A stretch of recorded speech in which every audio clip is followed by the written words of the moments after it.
लगता है, लेकिन ये रेणुका आराध्या की असल जिंदगी की कहानी है। बिल्कुल। और आज हम उसी अविश्वसनीय सफर की परतों को जरा गहराई से खोलेंगे। हमारे पास जो जानकारी है उसके जरिए हम सिर्फ कहानी नहीं दोहराएंगे, बल्कि उन फैसलों के पीछे की सोच को समझने की कोशिश करेंगे जिन्होंने उनकी जिंदगी का रुख ही मोड़ दिया। हाँ, क्योंकि हमारा मिशन यहाँ सिर्फ एक कामयाब इंसान की कहानी सुनाना नहीं है।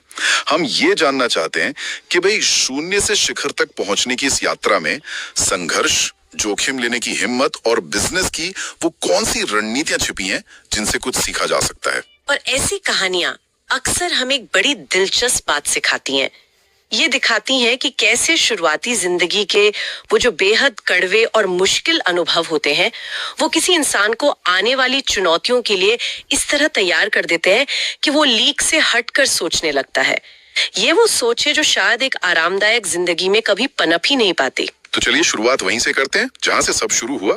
कहानी का शुरुआती दौर वो बेहद मुश्किल है। गांव में भयानक गरीबी, मतलब इतनी कि परिवार का पेट पालने के लिए दरवाजे दरवाजे जाकर अनाज या पैसे मांगने पड़ते थे। ये एक ऐसी शुरुआत है जिसकी आज हम शायद कल्पना में नहीं कर सकते।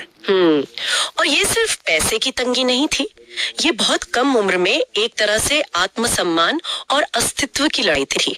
जब बचपन ऐसे गुजरता है तो जिंदगी की कीमत और एक एक रुपए का मोल बहुत जल्दी समझ आ जाता है। और इसी दौर से निकलकर उन्होंने कुछ नौकरियां की, और वो भी एक दूसरे से बिल्कुल अलग। एक तरफ उन्होंने 600 रुपए महीने पर सिक्योरिटी गार्ड की नौकरी की। 600 रुपए? हाँ, जो शायद सिर्फ किसी तरह गुजारा चलाने के लिए थी।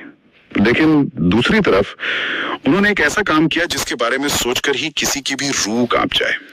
उन्होंने 300 शवों को ट्रांसपोर्ट करने का काम किया। यहाँ एक पल के लिए रुकना जरूरी है।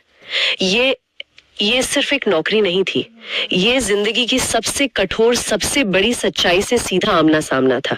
जब कोई नौजवान रोज रोज जीवन और मृत्यु के चक्र को अपनी आंखों से देखता है तो दुनिया को देखने का उसका नजरिया हमेशा के लिए बदल जाता है। किसी पर इतनी कम उम्र में मौत को इतने करीब से देखने का क्या असर हो सकता है?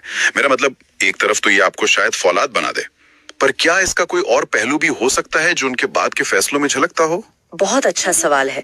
इसका सबसे बड़ा असर जोखिम की परिभाषा पर पड़ता है।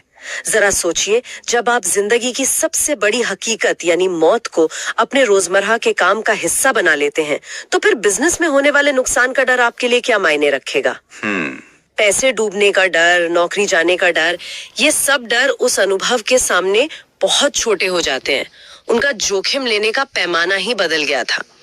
मुझे लगता है कि यही वो अनुभव है जिसने उनके अंदर के निडर उद्यमी की नींव रखी। उन्होंने वो